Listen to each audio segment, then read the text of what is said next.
Ouça agora a voz do divino.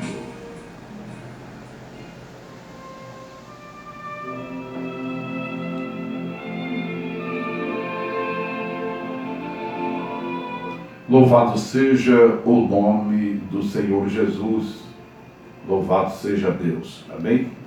Voltei para ministrarmos a palavra do Senhor. E vou dar sequência à abordagem do livro de Apocalipse. Né?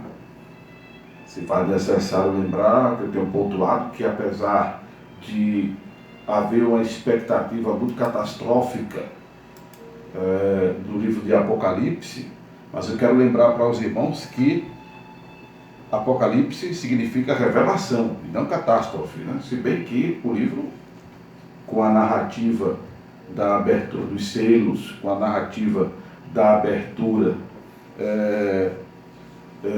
com a narrativa da abertura dos selos, né? Com a narrativa do toque das trombetas, com a narrativa dos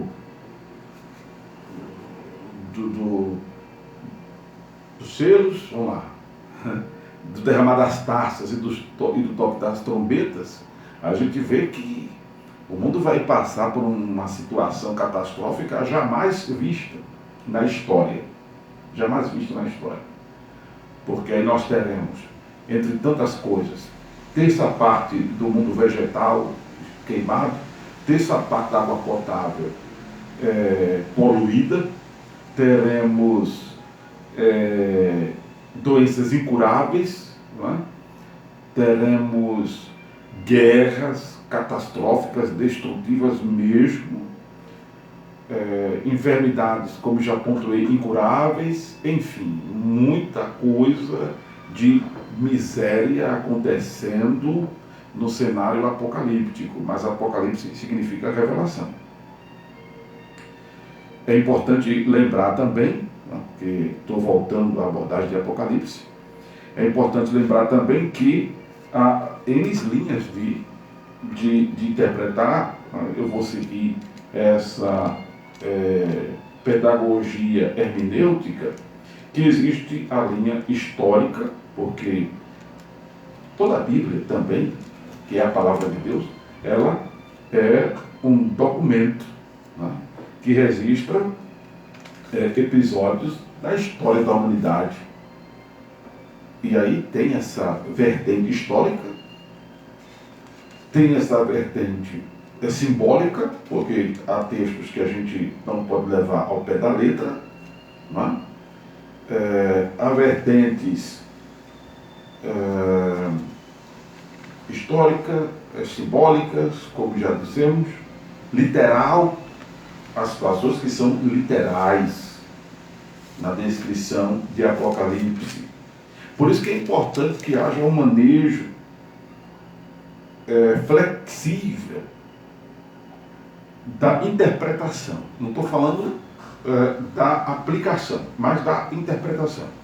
Porque para aplicar a Escritura é necessário que antes nós a interpretemos devidamente. Não é alisar, não é passar a mão por cima do pecado, do erro. Ao contrário, temos dito que o pecado não pode ter outro nome senão pecado. Não podemos suavizar o pecado, temos que entender a gravidade do pecado, que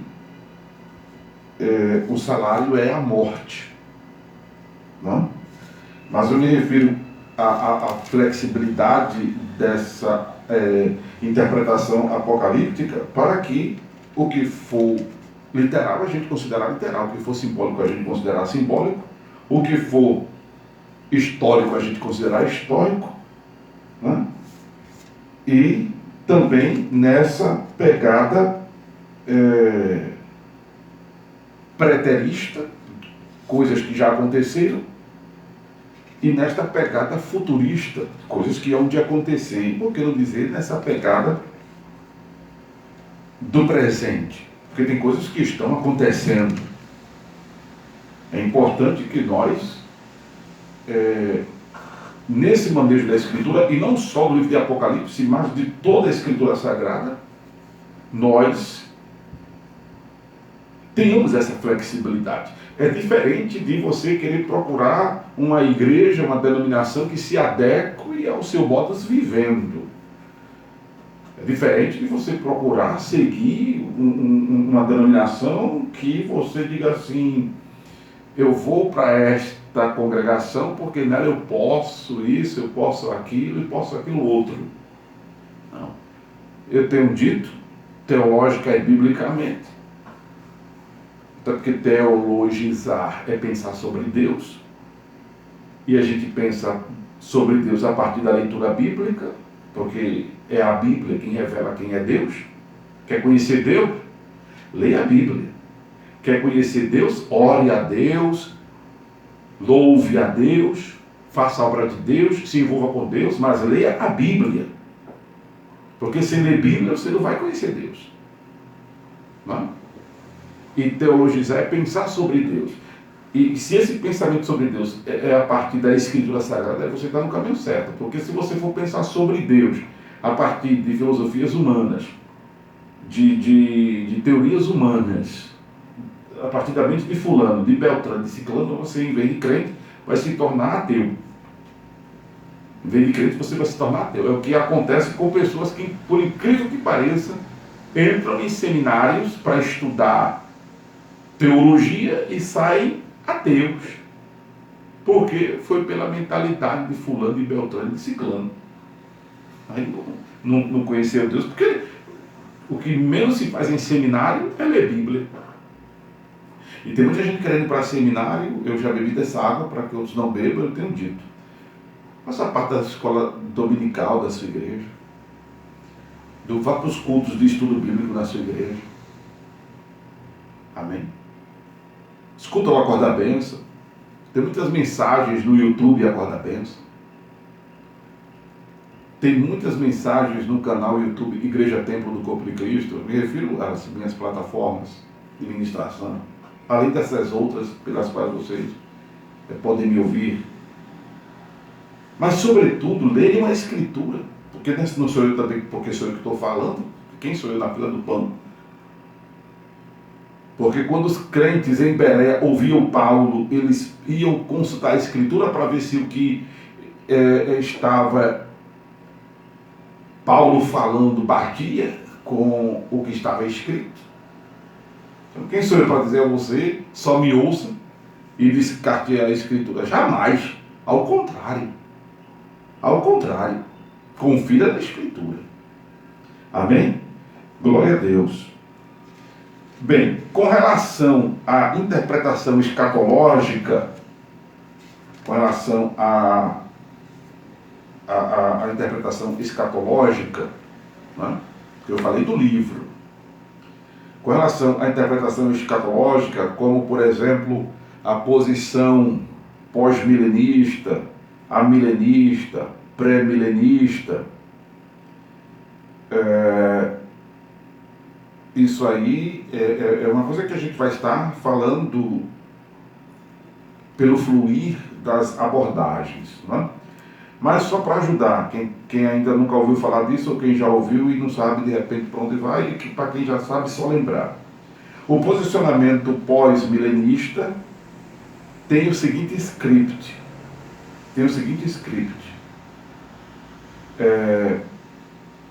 Acontece, por exemplo, a parte final da Era da Igreja,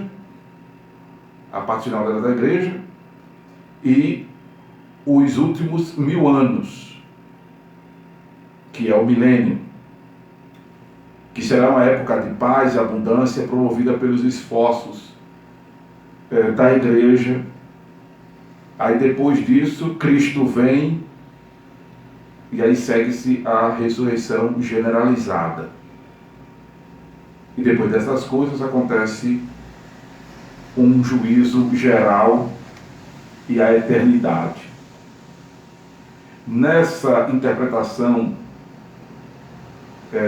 pós-milenista, que é muito espiritualizada no que tange a profecia, Apocalipse capítulo 20, não é? ela se cumpre num reino terreno, estabelecido pelo esforço da igreja. Ou seja, no posicionamento pós-milenista, a segunda vinda de Cristo se dá depois do milênio. É óbvio que acontecerá uma vinda de Jesus depois do milênio, que aí o juízo final, não? Que é o juízo final. Na verdade não é uma vinda, é o juízo final. Depois do milênio já é o juízo final, porque depois do milênio Satanás é solto e consegue enganar ainda um monte de gente, e aí vem fogo do céu para consumir ele, e aí se abre e se desencadeia o juízo final. Mas há quem siga essa linha pós-milenista. Então eu penso que você, de repente, porque a maioria dos evangélicos não são pós-milenistas. Na posição amilenista, a segunda vinda de Cristo se dá no fim da igreja e não existe um milênio na terra.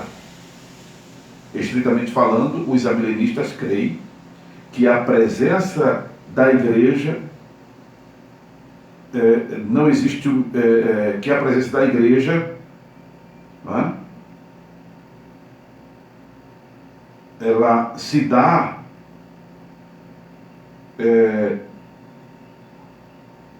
de maneiras que há uma condição dos justos no céu, que é onde, segundo a posição milenista, está acontecendo o milênio, e que não haverá um milênio terrestre. Alguns amilenistas tratam a soberania de Cristo sobre os corações dos crentes como se fosse milênio. Ou seja, a igreja termina um tempo de convulsão, Cristo volta, há uma ressurreição e juízos gerais e depois a eternidade. O método de interpretação desse posicionamento amilenista acontece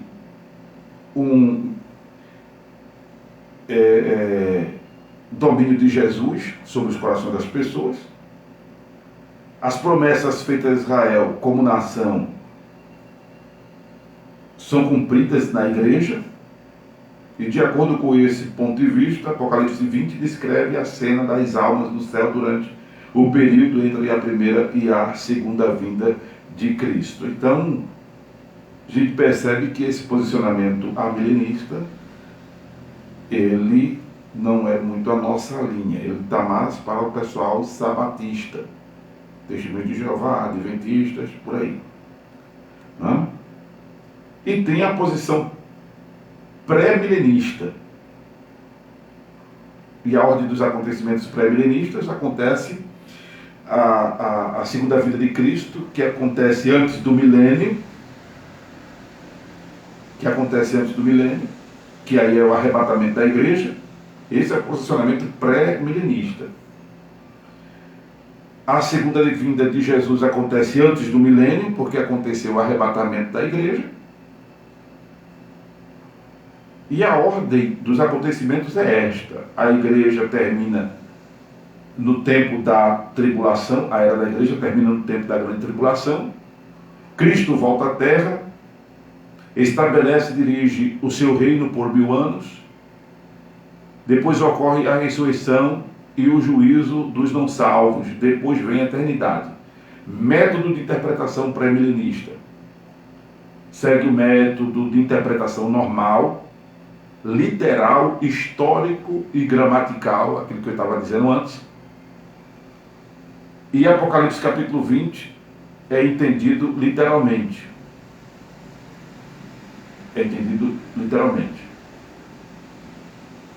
E aí o que não há unanimidade nessa questão do pré-milenismo é com relação ao arrebatamento da igreja. É o que não há unanimidade com relação ao arrebatamento da igreja, porque aí há quem defenda o arrebatamento pré-tribulacional, entre nós evangélicos pentecostais. Há quem defenda o arrebatamento mesotribulacional, que é no meio da grande tribulação, e há quem defenda o arrebatamento pós-tribulacional, A igreja passando pela grande tribulação. E ainda a ideia do arrebatamento parcial, ou seja, somente crentes considerados dignos serão arrebatados ante a ira de Deus a ser derramada sobre a terra. E que os que não estiverem sido fiéis permanecerão na terra durante a tribulação. E o intrigante é que há versículos que respaldam tudo isso. Há versículos que respaldam tudo isso. Né?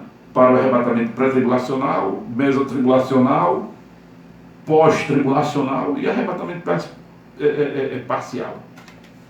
Por isso que isso aqui é pensamentos teológicos, tá, pessoal?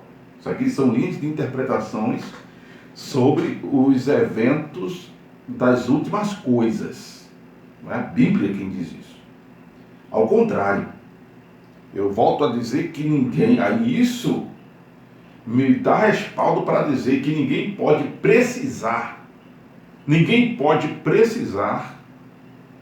os eventos apocalípticos. Ninguém pode precisar os eventos apocalípticos. Porque é exemplo da iminente vinda de Jesus, que a gente não sabe o dia e nem a hora, esses eventos apocalípticos a gente não sabe precisar. Nós temos do Senhor a advertência: olhai para as nuvens do céu, não é? Olhai para os acontecimentos, a videira, que é Israel. Israel é o relógio de Deus. Israel é o relógio de Deus. Os fatos relacionados a Israel é que devem chamar nossa atenção para estarmos correlacionando aos eventos proféticos, para termos uma noção de que, a profecia está se cumprindo. As coisas estão se processando. Então, no passo a passo da narrativa bíblica, estamos mais perto do fim do que longe. Quando eu comecei a fazer essa abordagem, infelizmente eu interrompi, porque a plataforma que eu utilizo para registrar as minhas abordagens, que é o Facebook, que vai para o YouTube e Acorda a Bênção, o equipamento descarregou. Aconteceu um acidente, ele descarregou. Mas eu estava dizendo, e vou voltar a dizer, porque é do capítulo 13 que eu vou voltar a ler os primeiros... Não, eu não vou voltar a ler, eu já vou falando, depois você lê. Os primeiros 10 versículos, necessariamente eu vou ter que falar dele, claro, porque se refere à besta que João viu subir do mar. A besta que João viu subir do mar. E esta besta que João vê subir do mar refere-se ao anticristo. Esse subir do mar, porque o mar na Bíblia simboliza povos, nações, refere-se a uma liderança mundial, que tem o domínio sobre 10 reinos, que são os 10 chifres, e sobre os 10 chifres, 10 diademas,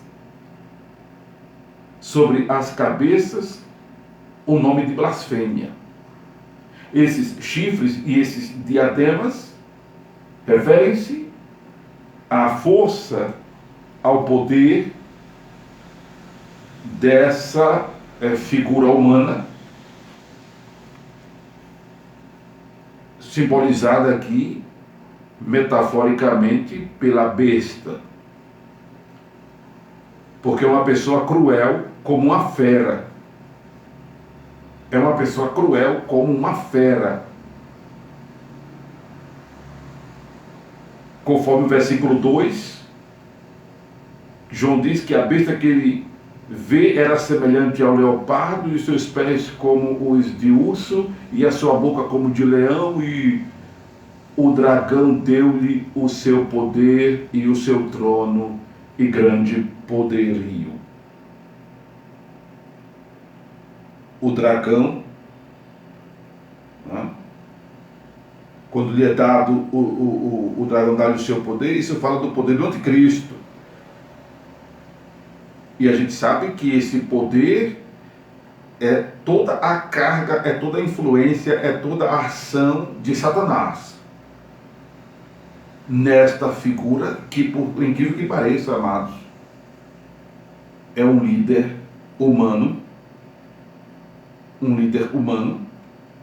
que terá domínio político e religioso sobre o mundo nos tempos da grande tribulação. Aí eu volto a dizer que esse capítulo 13, que a gente analisando os acontecimentos enquanto eu estou falando isso, porque isso vai ficar registrado aí na plataforma até Jesus voltar, né?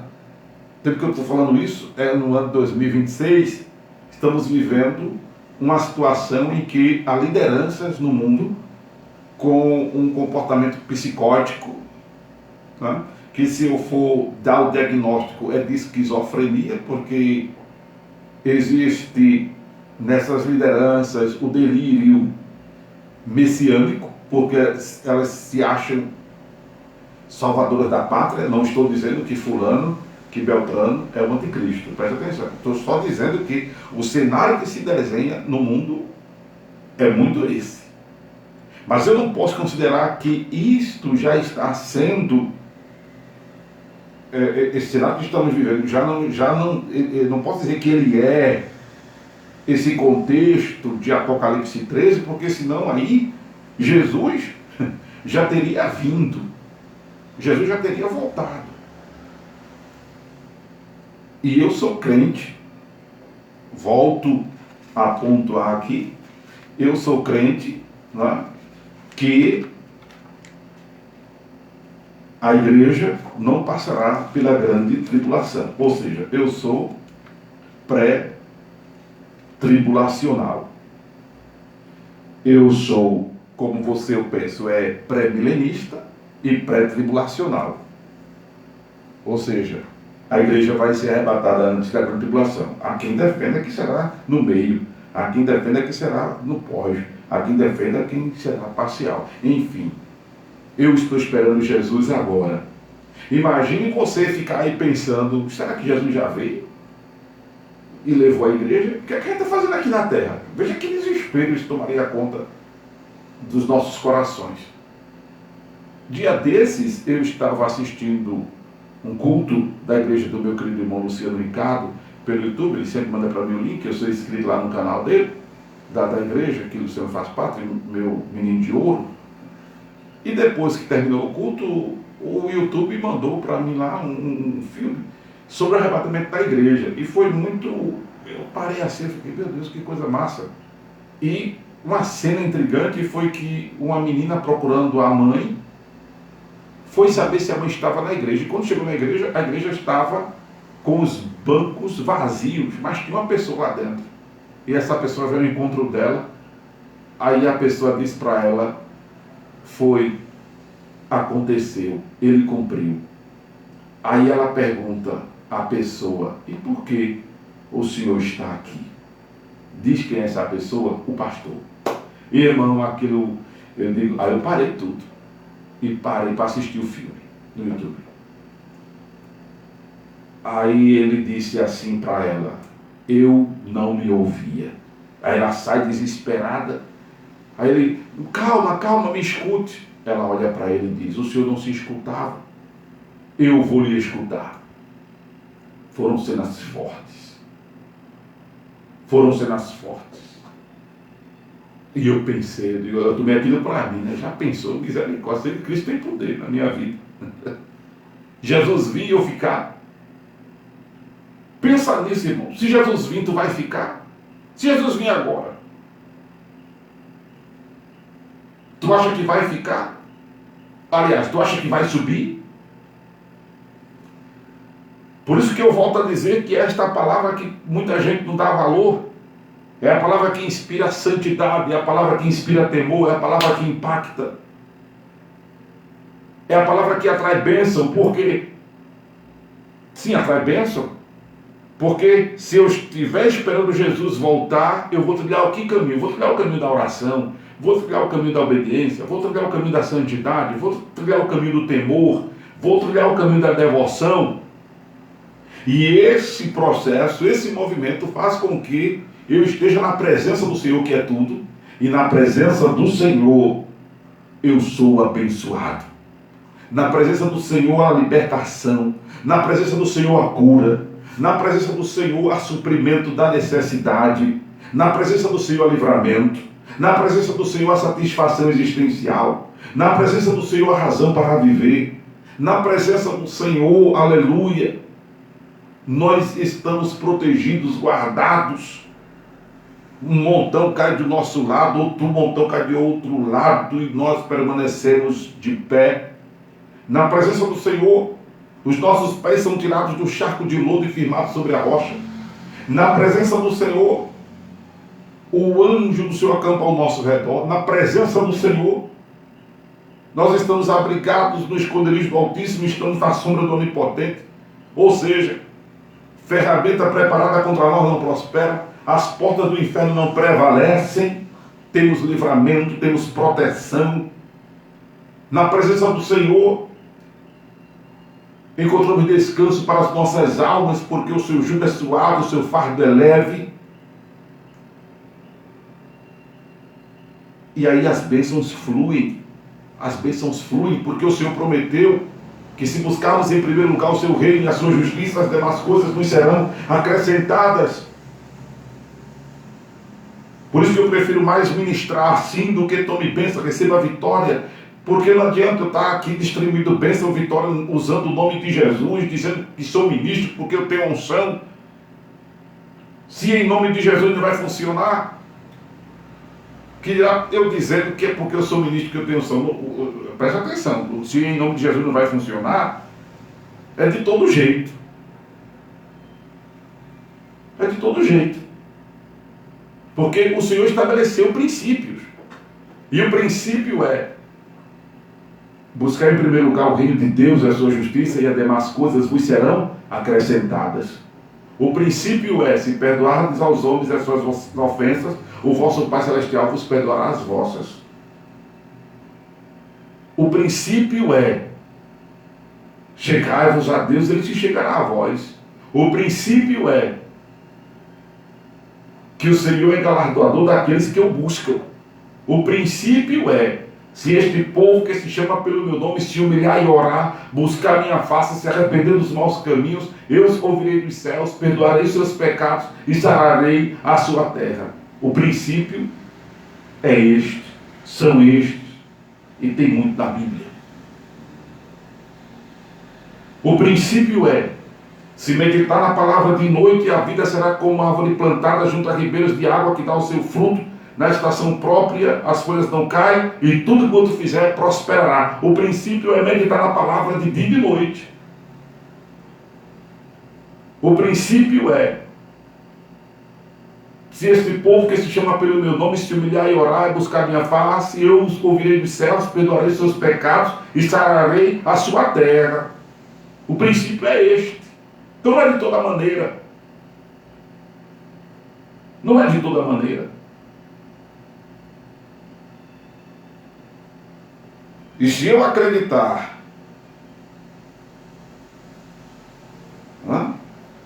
que o cenário que estamos vivendo já é o capítulo 13 de Apocalipse, aí, irmão, Jesus já veio.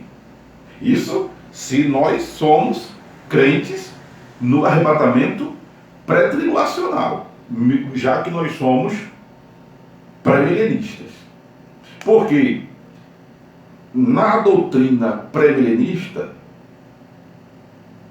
na corrente pré-tribulacional, estamos vivendo a era da igreja, a qualquer momento essa era pode acabar com a vinda de Jesus Cristo, a vinda iminente de Jesus, que a gente não sabe o dia nem a hora. Com a vinda de Jesus, os mortos em Cristo ressuscitarão primeiro, depois nós, os vivos, seremos transformados e subiremos ao encontro do Senhor nos ares. Quem ficar na terra já vai vivenciar a grande tribulação. 3 anos e meio de suposta paz, depois 3 anos e meio de bastante conflito, que inclusive é marcado aqui pelos 42 meses do versículo 5 do capítulo 13, que é a segunda parte da grande tribulação. E aí, irmãos, o bicho aqui já vai estar pegando. Mas vamos lá, eu vou voltar aqui ao capítulo 13. Aí desencadeia-se a grande tribulação. Depois da grande tribulação, aí sim acontece a parousia, que é Jesus vindo com aqueles que ele arrebatou e os anjos, para dar livramento a Israel. Para dar livramento a Israel, que estará cercado por mesmo de nações inimigas, e eu espero que o Brasil não seja uma dessas. Eu espero, mas se for problema, eu já vou estar no céu. Porque o Senhor vai destruir essas nações, o Senhor vai destruir essas nações, e vai tratar com Israel no milênio. Só que aí o milênio será constituído pelos israelitas que sobreviveram à grande tribulação, porque reconheceram Jesus, porque na parousia, Jesus vem de forma visível. E aí vai se cumprir o que está escrito: e verão a quem transpassaram. E verão a quem transpassaram. E aí verão Jesus e vão se prostrar diante dele. Aí Jesus os salva. Mas aí há gentios que acreditam se salvarão. Acredito que há gentios que se salvarão. Que não, mesmo sendo de nacionalidade cujas nações estarão contra Israel, mas eles, por conhecerem a palavra, não vão se meter nessa confusão, porque oram pela paz em Jerusalém. Não vão se meter nesse rolo. Não vão atrás do presidente do seu país, não vão atrás do rei do seu país, que é contra Israel, porque tem a palavra, porque foram evangelizados. Não vão se levantar contra a nação santa. Não vão se meter nessa briga, porque entende que Israel é o povo de Deus, é o povo da promessa, apesar dos pesares. Ah, mas como é que pode? Tira por tu. Apesar dos teus pesares, Jesus te ama. Apesar dos teus pesares, tu és de Deus, né? Jesus te ama. E é uma promessa do Senhor para com aquela nação. E aí, os inimigos de Israel serão exterminados por Deus. Aí adentra o milênio. Aí o milênio vai ser constituído por ressuscitados, por causa do que aconteceu no arrebatamento da igreja, os transformados, os israelitas que sobreviveram à grande tribulação, que são para os quais a árvore da vida lhes servirá de alimento. Porque nesse momento a morte vai estar presa no milênio, Satanás vai estar preso, no milênio ninguém vai morrer. Satanás não vai tentar ninguém, porque o milênio será como que o Éden desencantado. O milênio será como que o Éden desencantado. E aí acontecerá de que céu e terra será a mesma grei para os arrebatados e transformados. Para os não ressuscitados e não transformados, são os sobreviventes à grande tribulação, a árvore da vida servirá de alimento. Aí depois de 1000 anos, Satanás é solto para pessoas, para tentar pessoas, é quando virá fogo do céu e o destruirá, no sentido de o banir dessa vida humana. E aí se desencadeará o juízo final, que é onde vai acontecer a segunda ressurreição para a desonra. As pessoas vão ressuscitar, que morreram sem Jesus, para ser lançadas no inferno junto com Satanás e os seus anjos. E daí depois vem a eternidade, para nós também. Então, o capítulo 13 de Apocalipse é para depois do arrebatamento da igreja. Mas independente dos pré-tribulacionistas estarem certos, dos mesotribulacionistas estarem certos, dos pós-tribulacionistas estarem certos e dos crentes no arrebatamento parcial estarem certos, eu quero dizer a você, como eu digo para mim,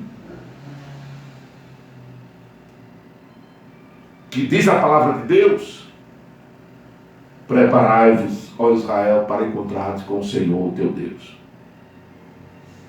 Prepare-se para encontrar-se com o Senhor. Qualquer hora, qualquer instante, a qualquer momento. Porque isso pode acontecer.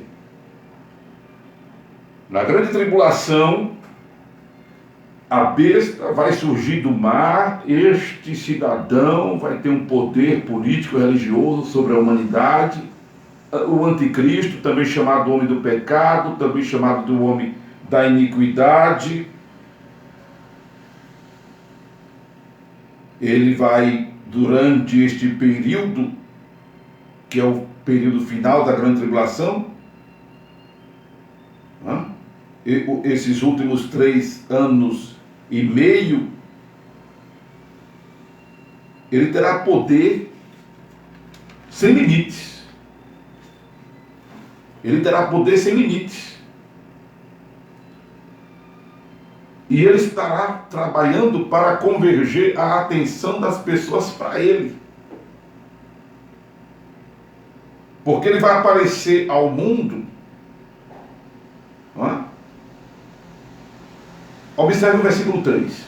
E vi de suas cabeças, e vi uma de suas cabeças como ferida de morte, e a sua chaga mortal foi curada, e toda a terra se maravilhou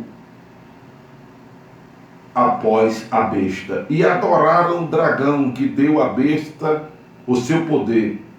E adoraram a besta, dizendo: quem é semelhante à besta? Quem poderá batalhar contra ela? Observe que a linguagem aqui é simbólica, é uma metáfora, não vai dizer o nome de quem seja a besta.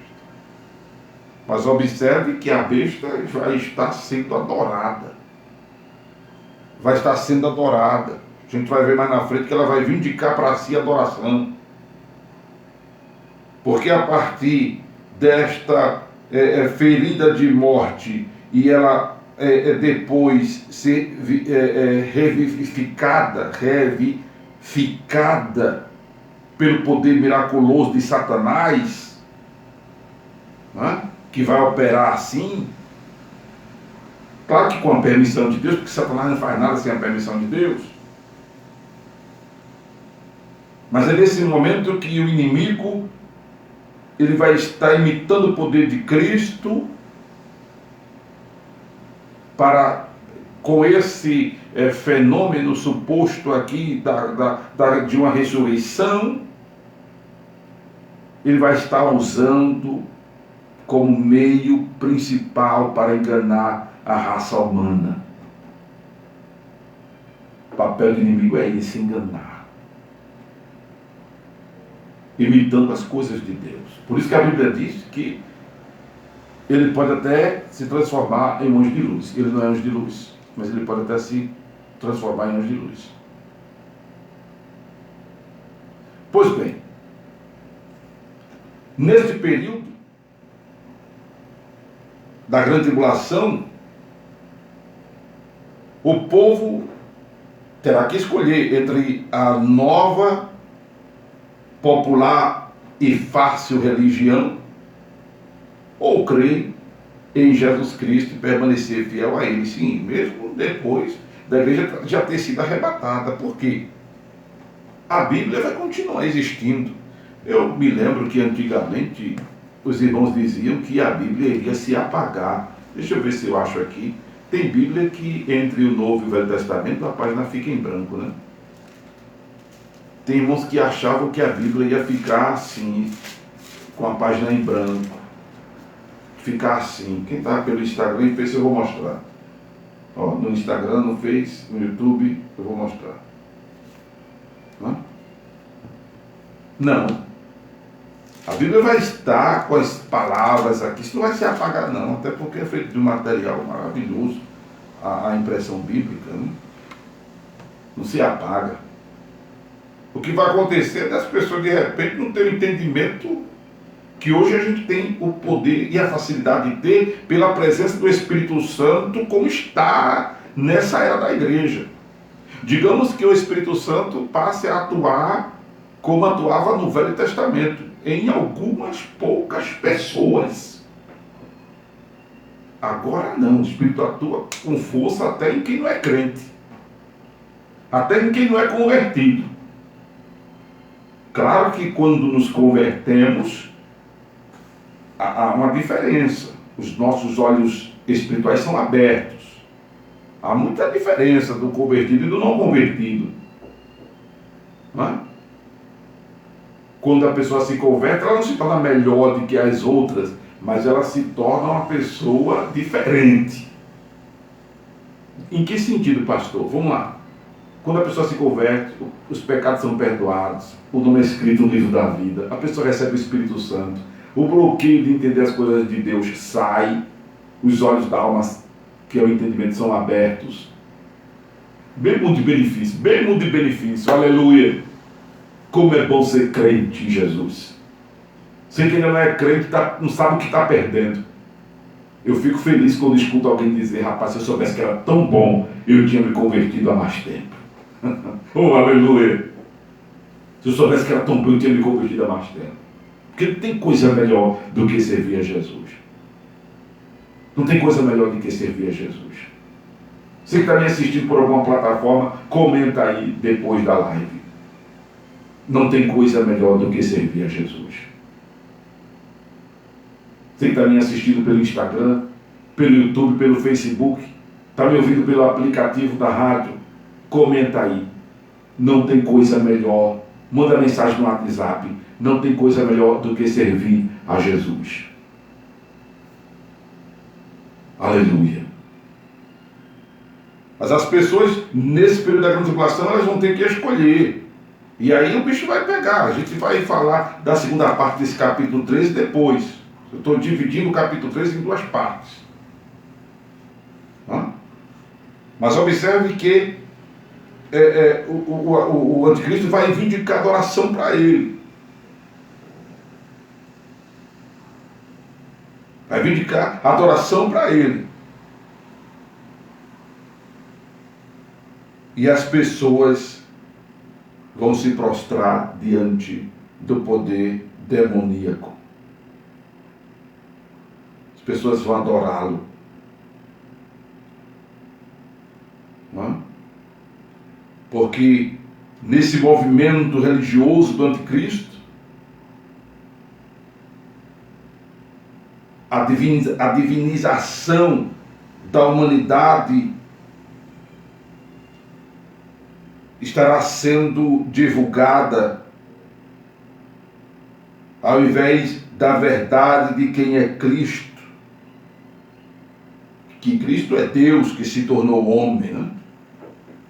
O anticristo propagará a mentira de que nele a humanidade é parte de Deus.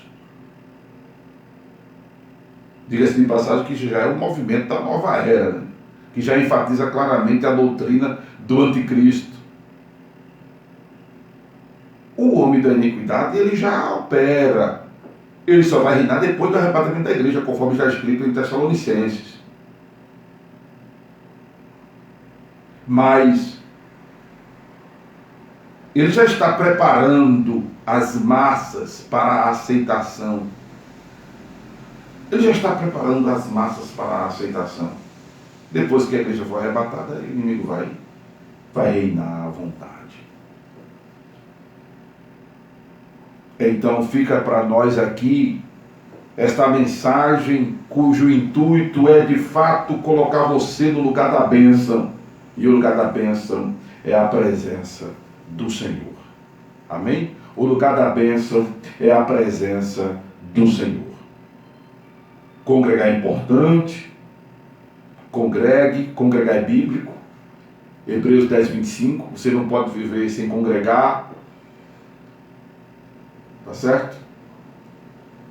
Mas o lugar da bênção é a presença do Senhor. Esteja na presença do Senhor em sua casa, esteja na presença do Senhor no seu trabalho, esteja na presença do Senhor na faculdade, no colégio, no cursinho, na rua. Procure estar na presença do Senhor, que é o lugar da bênção. Amém? Louvado seja Deus, louvado seja Deus. Se esta palavra não mexeu com você, não lhe impactou, o que você ouviu foi a voz de Amaro Correia, o pastor que vos fala. Mas se essa mensagem mexeu com você, se essa mensagem lhe impactou, lhe despertou, mexeu mesmo assim, aleluia, e está gerando transformação, mudança, libertação e cura, o que você ouviu foi a voz de Deus, a voz do divino.